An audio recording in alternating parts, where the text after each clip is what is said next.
kita kenalan, kita mau ketemu sama orang yang baru, pasti kita akan memberikan yang terbaik ya. Teman-teman datang ke retret ini pasti mandi. Pasti yang perempuan sisiran, yang laki-laki sisiran. Pilih baju biru hari ini, baju biru mana yang bagus ya, aku udah tanya Tuhan. Nah sekarang kalau kita mau ke dunia luar juga sama. Ada yang namanya kita harus siapkan yaitu CV gitu ya. Nah yang pertama apa sih yang harus ada di dalam CV kita? Yang pertama harus ada nama lengkap. Jadi gak boleh taruh nama panggilan, nama lengkap ya, harus ada nama lengkap.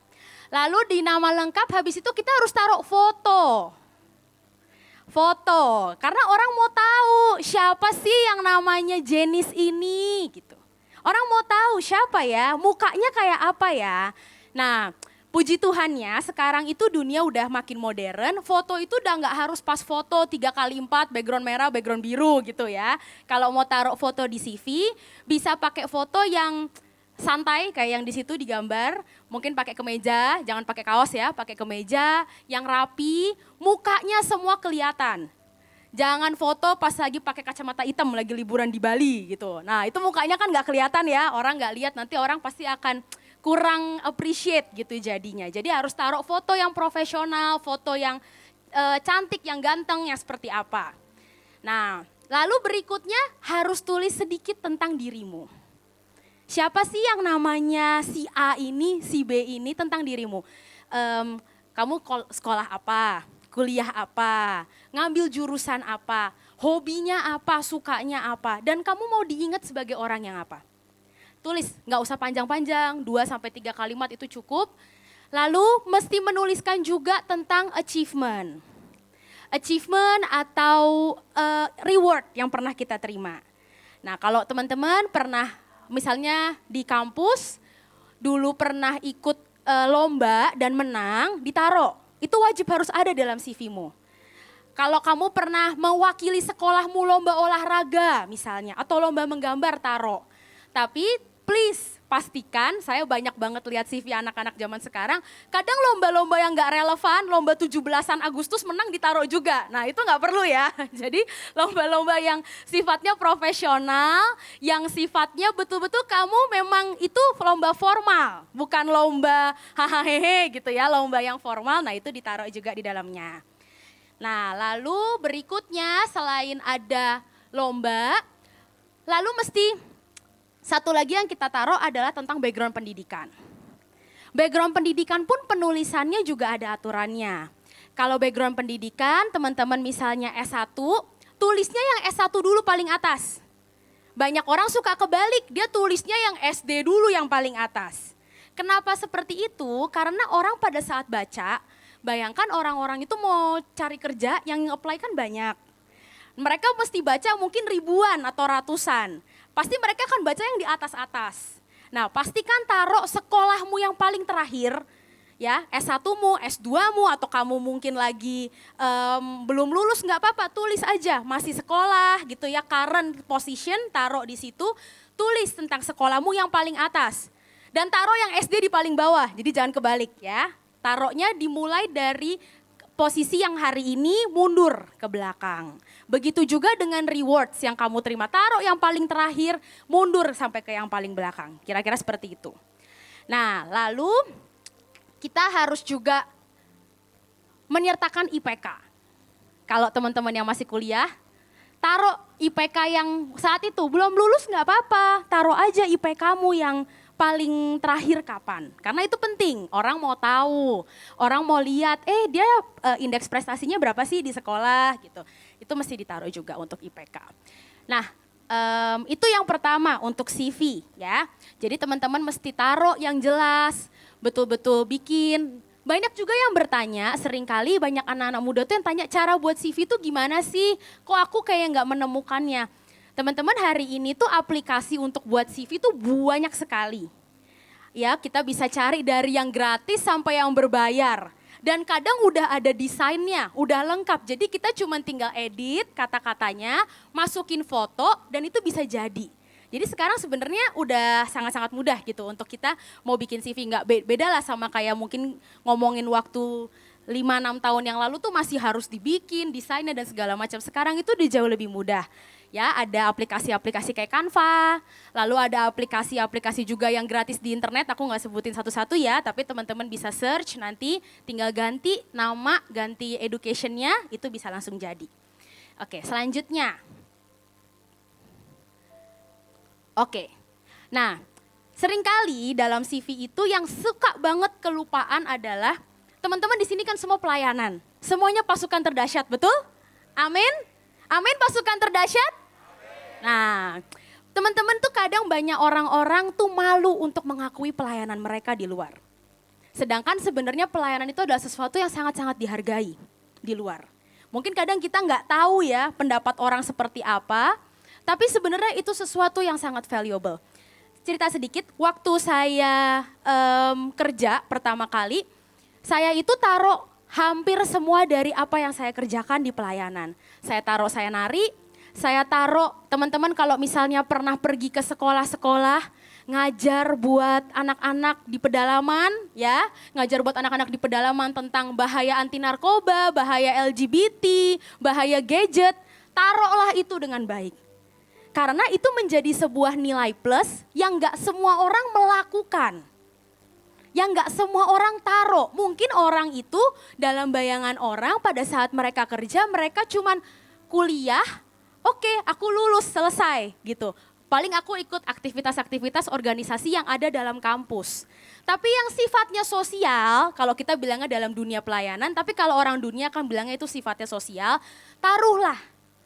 Cerita pernah ke kota mana, semakin dalam, semakin aneh namanya, akan semakin menarik. Tapi jangan dikarang-karang ya, harus jujur. Karena nanti biasanya akan ditanya justru yang kayak begitu. Nah, taruhlah pelayananmu. Dan nanti pada saat ditanya, ceritakan dengan sangat confident. Ceritakan dengan pede, ceritakan dengan, ya saya memang pergi dengan gereja, saya memang punya hati buat generasi ini, saya punya hati buat anak-anak yang di pedalaman sana. Saya punya hati buat anak-anak di pedalaman Kalimantan, yang mereka mungkin belum pernah lihat apa sih itu narkoba, dan mungkin mereka nggak pernah diajarin. Saya punya hati loh buat mereka dan saya melayani mereka, taruhlah itu. Gitu ya, taruhlah itu dengan sangat baik. Lalu taruh juga, ya penting juga, project-project saat teman-teman sedang kuliah. Project-project apa yang highlight? Teman-teman mungkin di sini sebagian besar youth lagi kuliah atau mungkin SMA ada business case, bikin sesuatu, pernah ikut lomba project, taruhlah itu. Jangan dilupakan karena itu juga akan menjadi sebuah nilai yang akan sangat penting untuk membedakan kamu dari antara ribuan kandidat lainnya yang mendaftarkan pekerjaan. Oke, itu sampai situ untuk home preparation atau CV. Lanjut ke selanjutnya, singkat saja saya akan jelaskan dengan cepat. Nah sekarang gimana nih caranya, CV-ku udah jadi nih, Kak udah jadi ya. Lalu aku harus kasih CV ini ke siapa? Ya, aku harus kasihnya ke siapa? Teman-teman puji Tuhan, zaman sekarang itu teknologi udah sangat maju. Kalau kita ngomongin sekitar zaman orang tua kita dulu cari CV atau cari pekerjaan ya, mengirimkan CV, mereka tuh harus kirim pakai pos. Di amplop coklat satu-satu dikirim ke perusahaan A, dikirim ke perusahaan B, dikirim ke perusahaan C. Dan itu sangat-sangat makan waktu, butuh sangat banyak tenaga. Nah hari ini kita udah punya sangat banyak aplikasi yang ada di internet. Tapi saya mau mulai dengan satu dulu yang sangat penting. Mulai dengan connection. Koneksi-koneksi pribadi. Koneksi itu harus dibangun dari sedini mungkin. Network atau koneksimu tuh harus dibangun dari teman-teman masih SMP, masih SMA, bangunlah. Kenali temenmu, si A. Oh ini papa mamahnya punya perusahaan kecap misalnya. Oh ini papa mamahnya kerja di bank, ini papa mamahnya kerja di toko. Gitu. Kenali teman-temanmu. Kenali juga orang-orang dalam ring-ringmu ini. Ya, dalam dunia pasukan terdahsyat pelayanan, kenali tuh kakak-kakak, om tante, mereka kerja apa sih gitu. Nah itu adalah sesuatu yang sangat precious. Kita ada dalam dunia pelayanan, biasanya koneksi kita akan sangat luas karena kita kenal dengan sangat banyak orang di gereja, kenal dengan sangat banyak pasukan, bahkan mungkin punya teman antar kota, antar provinsi, antar pulau. Nah itu adalah sesuatu yang sangat-sangat berharga. Kenali, maintain connectionmu. Nah cara maintain connection, pertama ya kita ya kenalan gitu kan, lalu dijaga hubungan itu. Teman-teman anak-anak muda tuh sering banget gini, saya banyak sih anak-anak muda yang datang ke saya, kalau ketemu papasan nyapa pun gak pernah, selamat Natal dan Tahun Baru pun gak pernah ngucapin, tiba-tiba WA, Ci aku mau cari kerja di tempat Cici bisa magang atau enggak? Kira-kira sebel gak kalau kayak gitu?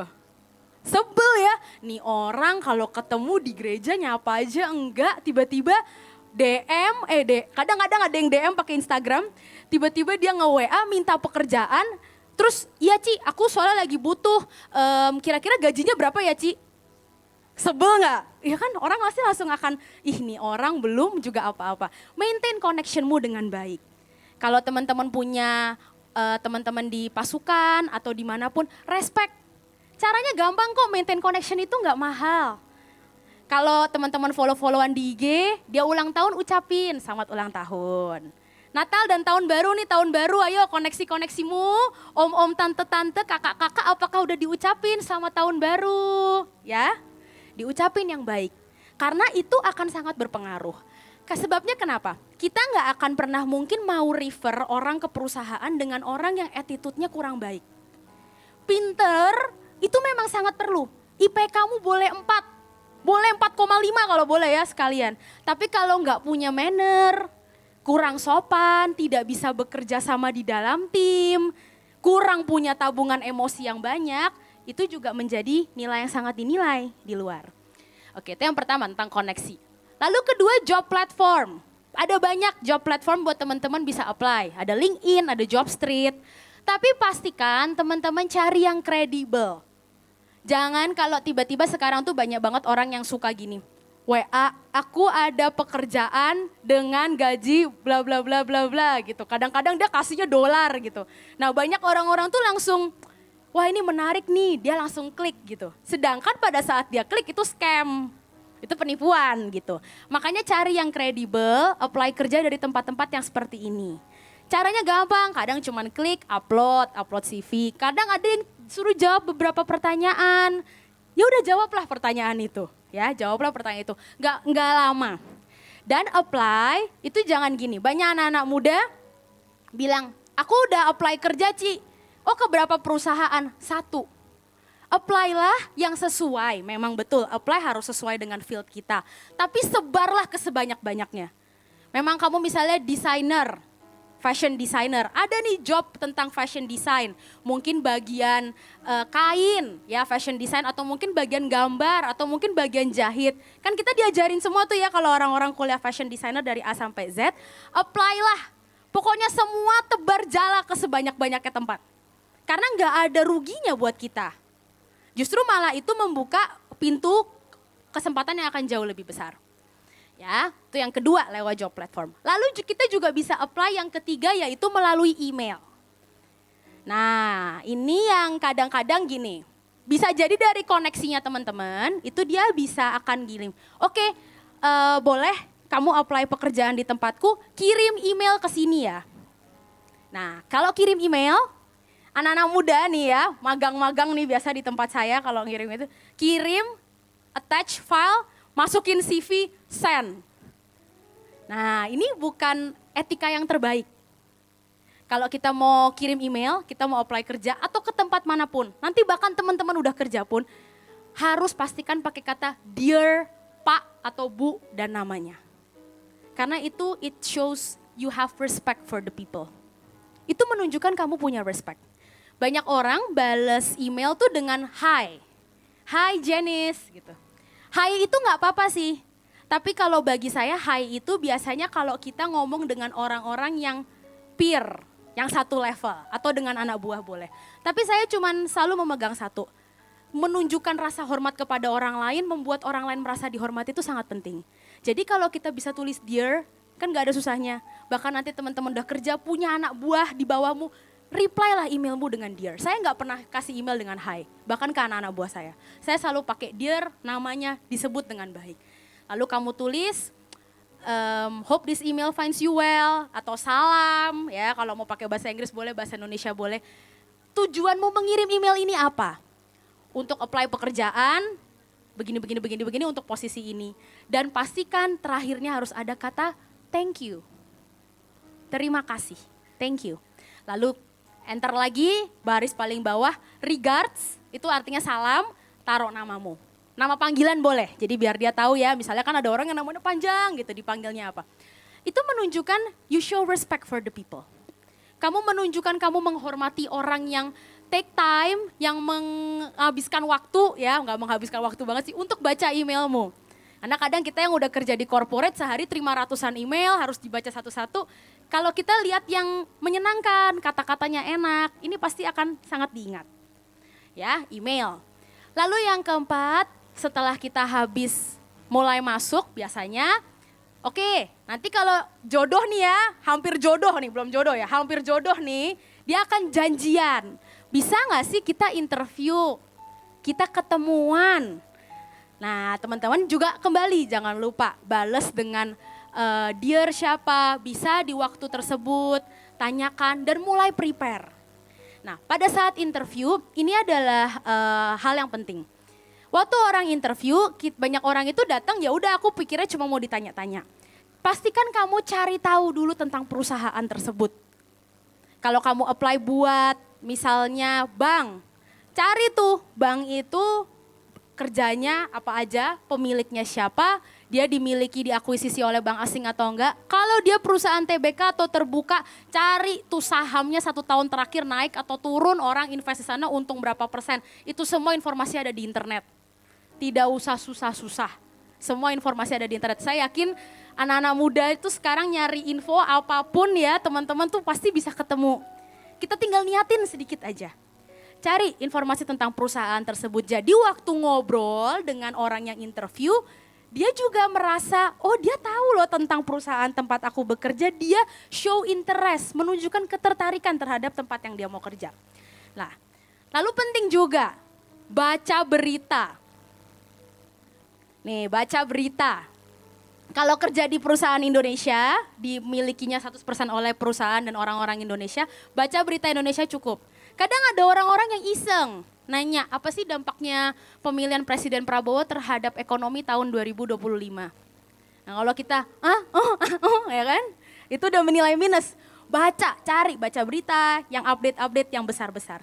Kalau kerjanya nanti apply-nya buat perusahaan luar negeri, baca berita global. Ya nggak usah semua ya. Tapi kayak yang negara-negara yang besar-besar seperti Amerika, dampak perang, bacalah. Dampaknya pemilihan Presiden Trump terhadap ekonomi apa? Terhadap harga dolar, terhadap harga rupiah seperti apa? Baca, cari-cari info. Ini perlu disiapin ya. Oke, nextnya lanjut. Nah sekarang ini teman-teman katakan udah siapkan semua lalu mau mulai masuk kepada interviewnya. Udah datang nih ya, datang ke perusahaannya. Nah seperti apa sih kalau kita mau interview itu, orang yang dilihat yang seperti apa, yang menarik, yang orang akan happy untuk melihatnya. Yang pertama adalah penampilan. Memang betul Tuhan melihat hati, tapi Alkitab juga bilang manusia melihat rupa. Tuhan melihat hati tapi manusia masih melihat rupa. Maka dari itu berpenampilanlah yang rapi. Gak harus beli baju baru. Ya kadang-kadang nih ya anak-anak muda, aku mau interview, aku mau shopping dulu. Ya kalau nggak ada bajunya nggak apa-apa beli. Tapi kadang pakai kemeja, pilih yang bagus, kemejanya disetrika, ya jangan lecek-lecek gitu. Lalu kadang itu orang suka bilang sekarang ada tampilan namanya smart casual. Mungkin teman-teman udah pada tahu ya smart casual itu biasanya kemeja atau mungkin kaos polo didobelin lagi pakai blazer. Lalu pakai celana bahan tapi pakai sepatu olahraga juga nggak apa-apa. Tapi biasanya kalau buat interview sebisa mungkin pakai barang-barang yang lebih rapi gitu ya. Buat sepatu pakai flat shoes yang perempuan, yang laki-laki kalau ada pantofel pakai pantofel. Ya, lalu first impression. Jangan sampai orang yang interview kita dia yang senyum dulu ke kita baru kita senyum. Kan kita udah tahu ya biasanya kalau interview kita akan dipanggil, digiring ke satu ruangan, tunggu di situ. pastikan kamu udah senyum dulu waktu dia masuk ruangan. Jangan kita nengok dan melengos. Karena itu udah langsung, kurang nih anak ini gitu ya. Kurang anak ini. Nah jadi senyum yang manis. Lalu kalau diajak jabat tangan, salamannya harus mantep. Dipegang tangannya ya, jangan banyak anak muda tuh salaman gawil gitu kalau bahasa Jawa ngomongnya. Nggak berani mantep gitu ya, tapi juga jangan diremet ya. Pokoknya salaman yang mantep dan pastikan waktu salaman itu ada eye contact. Lihat mata yang kita salamin dengan siapa. Bukan melotot ya, passive eye contact sambil senyum. Itu show respect ya. Nah lalu biasanya kita akan mulai ditanya-tanya tentang beberapa hal. Dipersilakan duduk pasti. Duduk setelah dipersilakan untuk duduk, lalu kita mulai harus menguasai pertanyaan-pertanyaan yang ada. Biasanya pertanyaan-pertanyaannya akan ceritain dong sesuatu tentang dirimu. Nah pastikan kamu cerita sesuatu yang ada di CV-mu tadi. Jadi CV-mu pastikan teman-teman sendiri yang buat, jangan suruh orang lain. Nanti nggak tahu apa yang dia tulis. Ya pastikan kamu sendiri yang buat, lalu ceritakan sesuatu yang related di situ. Nggak usah semuanya, karena kadang kita perkenalan ke orang cuma mungkin 1 menit, 2 menit. Jadi kita ambil poin-poin yang menarik. Nanti biasanya cerita, orangnya bakal melempar beberapa pertanyaan. Itu hal yang wajar. Jadi jangan kaget, aduh kok kenapa ditanya-tanya mulu ya. Ya nggak apa-apa memang kalau interview dia yang akan banyak nanya, kita yang menjawab. Ditanya, waktu selesai ditanya, terima kasih ya Pak, Bu untuk pertanyaannya. Gitu, terima kasih. Kalau misalnya dia memang nanya pakai bahasa Inggris, kita juga jawabnya harus pakai bahasa Inggris. Nah, ini adalah hal-hal yang teman-teman perlu siasati.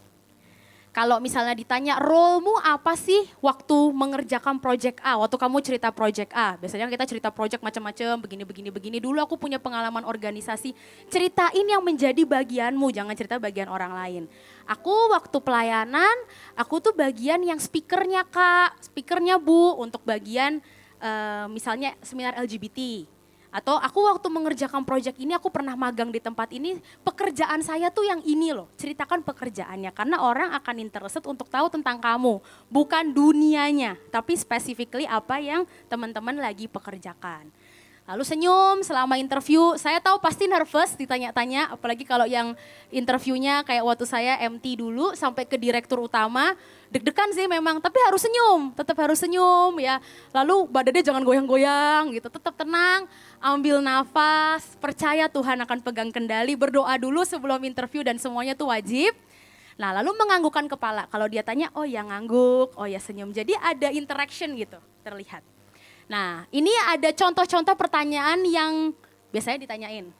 Memperkenalkan diri, how do you see yourself in 10 years? Nah ada satu pertanyaan, biasanya pertanyaan jebakan. Ini biasanya kalau orang yang levelnya udah tinggi, direktur dia suka nanya-nanya. Menurut kamu ada berapa sih jumlah mobil putih yang ada di Jakarta? Dan kamu gak bisa buka Google kan ya, gak mungkin. Ini tuh sebenarnya pertanyaan-pertanyaan yang membuat kita untuk dia mau tahu aja kerangka berpikir kita seperti apa. Nah pentingnya makanya kita baca berita, pentingnya kita mengisi waktu kita dan diri kita dengan hal-hal yang di luar, dengan kita baca hal-hal yang baik. Orang bakal ngomongnya biasa begini, waktu itu saya dapat pertanyaan ini, terus saya tenang sebentar, enggak, dia nggak butuh data nih, ini pertanyaan jebakan nih. Kita bisa nanyanya gini, katakan ya Pak, di Jakarta ada, ini contoh ya, 10 juta penduduk. Sebenarnya kayaknya 16 jutaan seharusnya, tapi biar gampang. 10 juta penduduk, katakan 40%-nya punya mobil. Jadi ada 4 juta mobil yang ada di Jakarta. Katakan mobil warna hitam dan warna putih itu adalah warna favorit. Dan dia 50% dari warna mobil yang ada. Jadi kalau 44 juta, ada 50%-nya warna hitam dan putih, berarti ada 2 juta. Katakan kita bagi rata, hitam dan putih sama, jadi 1 juta, 1 juta. Oke, orangnya akan ngangguk, dia cuma mau lihat caramu mikir gimana. Bukan kita langsung nebak, kayaknya ada 500 ribu deh Pak, kayaknya ada gini, enggak. Dia mau lihat how you think gitu. Bagaimana cara teman-teman berpikir, bagaimana cara teman-teman menganalisa sebuah masalah dan memberikan jawaban. Makanya itu perlunya kita tenang, perlunya kita berdoa. Oke, sebentar akan langsung dilanjutkan oleh kakak-kakak. Saya berdoa buat semua teman-teman yang mau cari kerja, yang lagi cari kerja jangan ada yang patah semangat. Karena pasti ada upah besar yang menanti setiap kita. Amin, Tuhan Yesus memberkati.